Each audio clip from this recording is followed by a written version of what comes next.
Hey guys!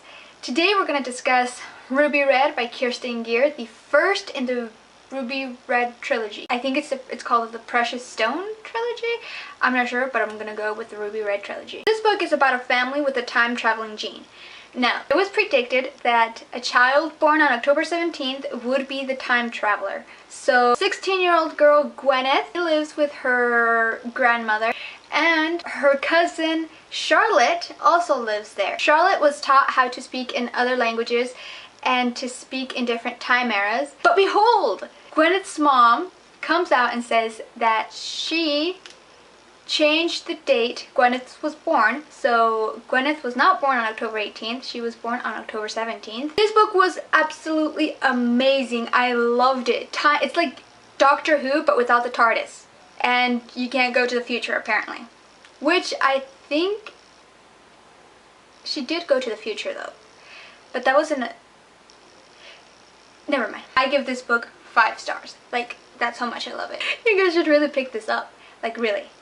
I'm serious. Pick it up. That is all for the non-spoiler section, and let's get to discussing. This book starts off with a conversation between a guy and a person we know as the princess. All we know about the conversation this guy and the princess were having is that they were hiding something called a chronograph, and they were protecting someone. This whole time they prepared Charlotte because they thought she was the one with the time-traveling gene, and when they figured out that it was Gwyneth, Charlotte's mother, she starts throwing a hissy fit. She's all like, you just can't accept the fact that my daughter's special and blah blah blah, you know? It's like, she annoyed me to no end, okay? So your daughter doesn't have the time-traveling gene, get over it. And then Charlotte is pissed off at Gwyneth too. I'm like, what did she do? It's not, she didn't mean to steal your thunder. And when Gwyneth's mom tells her that she changed the date of Gwyneth's birth, I knew something fishy was going on. One, I either thought Gwyneth was adopted, or two, the reason she said, you know, they were trying to protect her and give her a normal childhood.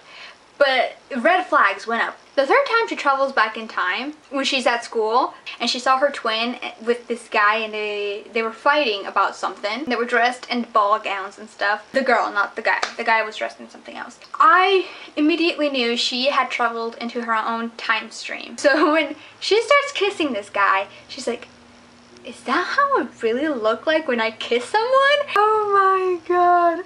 This is so hilarious. And then her twin actually saw her and she's like, oh, like, go hide. It was so amazing. When she meets Gideon for the first time and she's like, this is the guy who I saw my twin kissing. Oh Lord, behold. I was like, okay, so somewhere in the future she's gonna travel to that time and she's gonna be kissing Gideon and they're gonna be pissed off at each other and then they're gonna go at it. They're gonna go at it. So that's why when her twin saw her and motioned her to hide, is because she already saw her future self, saw herself in that position when she did it herself. Does that make sense? If I confused you, I'm sorry. Time is not a linear thing, okay? It's a big ball of wibbly wobbly timey-wimey. The power of the Raven, I really think, is Gwyneth's ability to see ghosts. Like the school ghosts, James. James is super hilarious. I love how he doesn't like Leslie. Oh my god, Leslie! Leslie by far is my favorite character. When she was there, when Gwyneth traveled back in time to school, she was freaking out. She's like, call your mom now, like right now, you know? Like, we all have that one friend. You get to the history of the chronograph. The way I picture this chronograph is actually like this, I don't know if I read this description well, or it's just my mind being, you know, nonsense, but I picture it like a circle, like this circle thing, and it has the 12 stones on it on each side, and under that stone it has the spot where you put your finger in, where it takes your blood, and then you're thrown back into the past. That's really how I see the chronograph. I don't know if that's the way it really is described. I read this so long ago. That's just how my mind keeps looking at the chronograph. When they mentioned that Lucy and Paul stole the chronograph, I was like, okay, so the people we read about in the beginning are actually Paul and Lucy. The Count freaked me out. He's an asshole, sexist, he's a... When he was talking about how women are good for nothing, I wanted to squeeze his throat, but I think he'd kill me first because you guys see how he got inside Gwen's head? That was freakish. And since the Count is an ancestor to Gideon, I really thought Gideon can read minds because there were just some hints that he could. When Ruby is being fixed to go back in time for the first time, and she's like, oh man, I hope my hair is good. He's like, your hair looks fine. I was like, whoa! Did he just read her mind?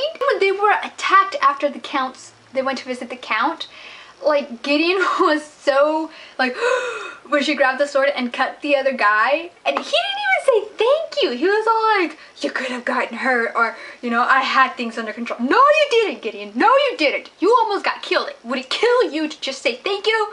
Thank you, Gwen, for saving my life.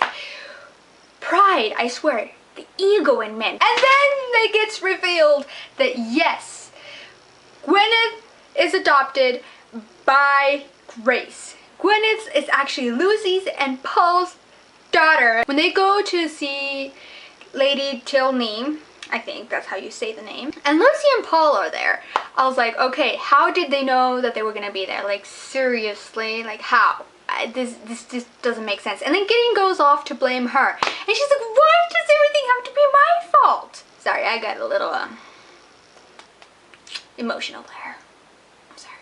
Why do everybody always suspect Gwyneth? I mean, it's not her fault you guys didn't teach her the rules. Like when she took the cell phone to go visit the Count, and the guy's like, I'll buy the cell phone off of you. It's so funny how she hides it in between her dress, and when she has it again when they were gonna go to see Lady Tilney, Gideon was staring at her boobs. That was the most hilarious thing.